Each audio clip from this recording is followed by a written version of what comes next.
Welcome back to the Quilty Life with Jenn George Burt. Today we're going to do something fun and different. As usual, I'm going to use improv techniques, but I'm not going to tell you ahead of time what block we're making. Some of you may be able to figure out what I'm up to before we get to the end of the video, but I bet a lot of you are going to be surprised with where this goes.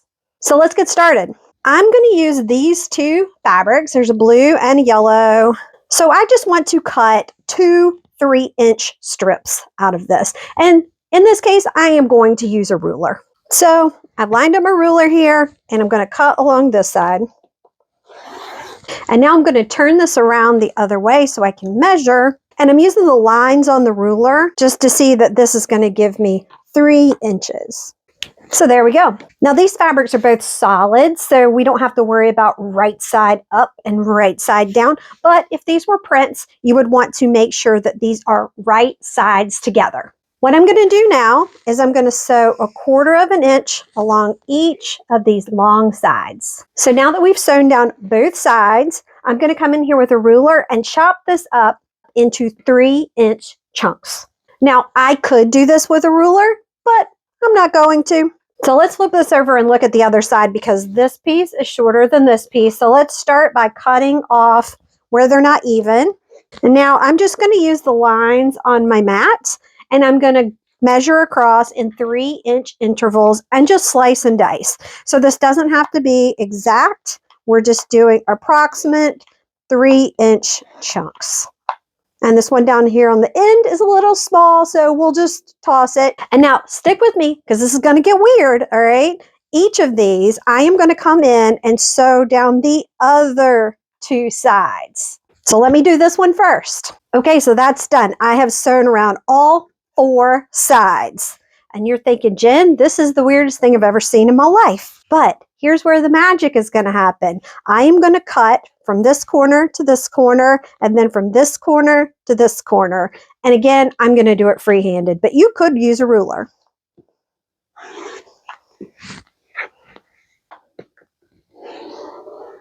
And now, look what happens.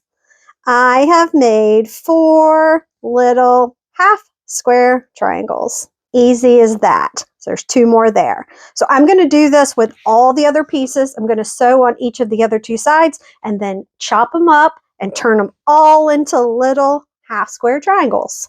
Okay, everything's sewn and chopped, and now we just need to press all of these. So I am going to press all of them towards the darker fabric just so it doesn't shadow through. I'm going to roll all of them with my little Clover seam roller, and then I'm going to take them over to my ironing board and make sure they're nice and flat. So here we are. There are 36 little half square triangles. So since there's 36, let's do a block that's 6 half square triangles and 6 half square triangles down. I'm just going to orient them all first in the same direction, just so we can get an idea of the layout. So there we go, all with the blues going that way and the yellows going this way. Now this is actually a block that we could build. And think about if you made 4 of these and then turn them so the blues point out on this side and then the blues point out that way and then the blues point out this way and then out that way. It would make a really cool overall sort of mini quilt if we wanted to. There's also a lot of other interesting things that we can do here. For example, what if we think of this as a little 4-patch, that as a little 4-patch, and that as a little 4-patch. And then we can sort of make a design with each of them, and then we'll have a collection of little 4-patches in our block. So let's think of one that would look like that. So what if we rotate this one this way, this one this way, this one that way, and that one like that, to make a little pinwheel. So we could do all a bunch of pinwheels if we wanted to, and then have a block made entirely of pinwheels. The other thing that we could do is just do pinwheels in the corner and then do other things here. So let's give that one a shot. So I've now turned all of these into little pinwheels, and notice that they're reverse of each other. These have them going sort of this way, and these have them going sort of this way. So it was just a decision I made. Now let's think about what we want to do here with the other ones. Maybe here in this part, we think about doing it like this, and then like that. because that forms a cool little shape like that.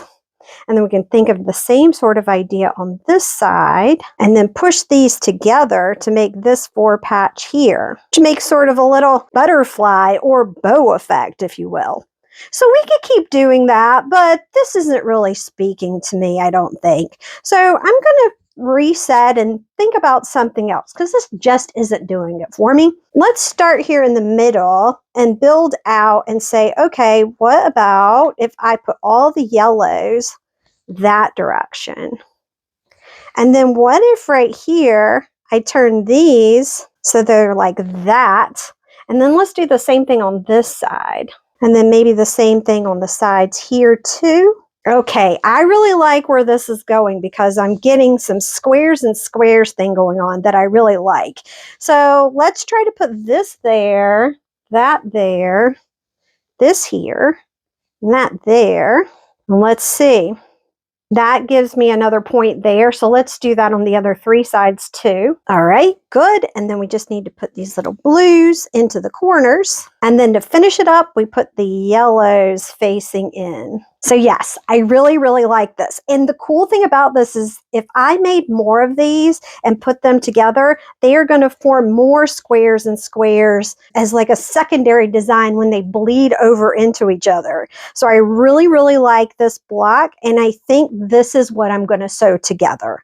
Now there's a bazillion different ways that you can sew together 36 half square triangles to make something. So all you have to do is just keep playing around with it until you find something you like. So one way I could put this together is to sew all of those together and then all of those together, etc.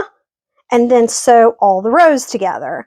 Another way I could do this is to sew these 4 together and then those 4 together like that. And I think since my half square triangles are all kind of wonky sized, that I'm actually going to do it that way because sometimes if all of your half square triangles are different sizes, you can get weird waviness when you try to sew it together row to row.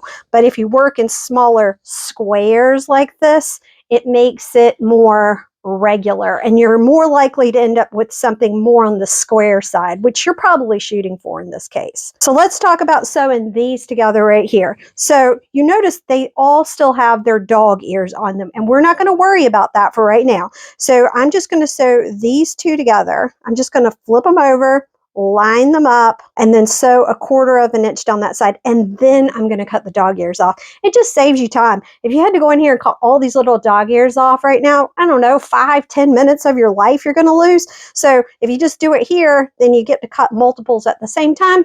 At least cut your time in half, right? All right, let's sew these together. So there we go. And I'm just going to knock off those little dog ears.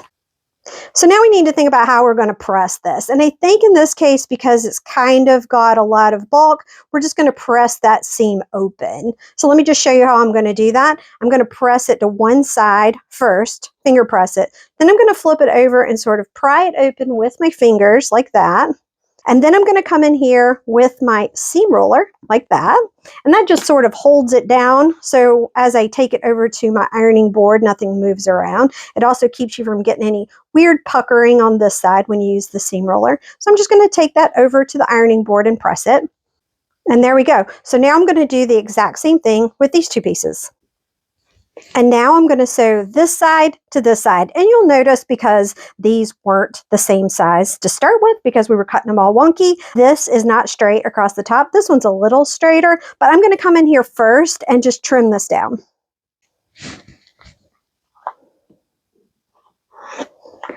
So now I've got 2 straight sides to work with and I'm going to sew them together. And I am going to attempt to line this up in this particular case, but it doesn't really matter. But since I have to choose, well, do I want it over here or over here? In this case, I'll just pick that I want them to sort of line up. Okay, and again, I'm going to go in here and press that seam open. So there we go. There's our first little 4 patch. And now I need to sew all the rest of them together. So I'm going to do that now. Okay, so all of our 4 patches have been sewn together. And now we just need to continue the process. Before we do that, I want you to look at what you've got because all of these on the outside are the same. So you could, at this point, swap some of them out if you needed to or wanted to. Same thing with these here. If you will notice, this one is significantly smaller than this one or that one, right? So when you sew it together with this one, which is also small, that actually works really nicely. If you had instead this one, which is quite a bit larger over here, it's not going to line up quite as well. So it's a good idea at this point to just think about that and think what matches up best. We don't really care if things are off, but if we want to get the illusion we're after, it helps if these are all similar sized, these are all similar, and those are all similar, if possible. So I'm pretty happy with how this looks at this point. So I'm going to sew these three together, and then these three together, and then those three together. And then, of course, after that, we'll sew those 3 rows together. Let's start with this row down here since it's closest to me. So I'm going to do just what I've been doing with all the rest, and I'm just going to form a straight edge right here. And then I'm going to do the same thing on this side. And then I'll just sew those 2 together and then press the seams open like I have for everything else. And now I'll do the same thing to attach those. And there we go. So now we can just do the other 2 rows. And then finally, we straighten up these edges and sew these all together. And there we go. Look how fun that is. It is clearly wonky. It is clearly done improvisationally. It was clearly done without worrying about if the points are perfectly pointy. We've lost some of them. And that is what makes this look really, really interesting, in my opinion.